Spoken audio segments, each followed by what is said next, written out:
Soy foods have become controversial in recent years, even among health professionals, exacerbated by misinformation found on the internet. Chief among the misconceptions is that soy foods promote breast cancer because they contain a class of phytoestrogen compounds called isoflavones.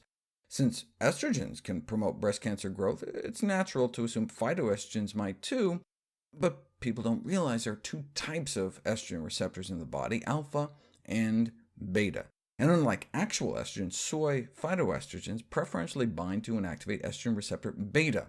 This distinction is important because the two types of receptors have different tissue distributions and often function differently, and sometimes in opposite ways, and this appears to be the case in the breast, where beta activation has an anti-estrogenic effect, inhibiting the growth-promoting effects of actual estrogen.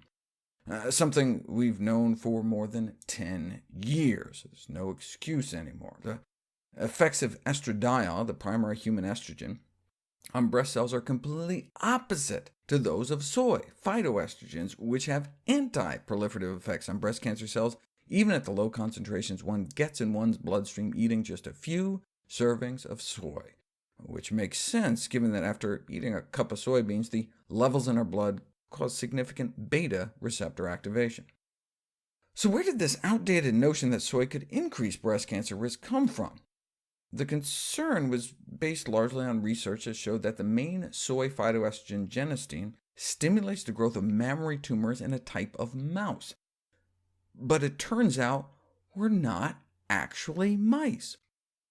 We metabolize soy isoflavones very differently from rodents. The same soy leads to 20 to 150 times higher levels in the bloodstream of rodents. The breast cancer mouse in question was 58 times higher. So if you ate 58 cups of soybeans a day, you could get some significant alpha activation too, but thankfully we're not hairless athymic overreactomized mice, and we don't tend to eat 58 cups of soybeans a day.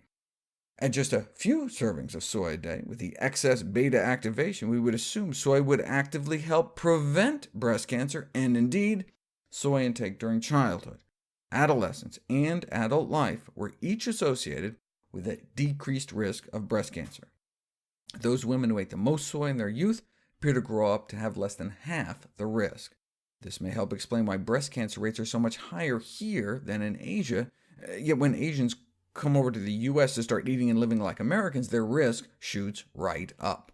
For example, women in Connecticut, way up the top of the breast cancer risk heap, in their 50s have like 10 times more breast cancer than women in their 50s living in Japan. But it's not just genetics, since when they move here, their breast cancer rates go up generation after generation as they assimilate into our culture. Are the anti-estrogenic effects of soy foods enough to actually change the course of the disease? We didn't know until the first human study on soy food intake and breast cancer survival was published in 2009 in the Journal of the American Medical Association, suggesting that among women with breast cancer, soy food consumption was significantly associated with decreased risk of death and breast cancer recurrence, followed by another study, and then another, all with similar findings. That was enough for the American Cancer Society, who brought together a wide range of cancer experts to offer nutrition guidelines for cancer survivors, concluding that if anything, soy foods should be beneficial, and since then, 2 additional studies have been published for a total of 5, and they all point in the same direction, 5 out of 5, tracking more than 10,000 breast cancer patients. Pooling all the results, soy food intake after breast cancer diagnosis was associated with reduced mortality, meaning a longer lifespan and reduced recurrence, so less likely the cancer comes back. Anyone who says otherwise hasn't cracked a journal open in 7 years.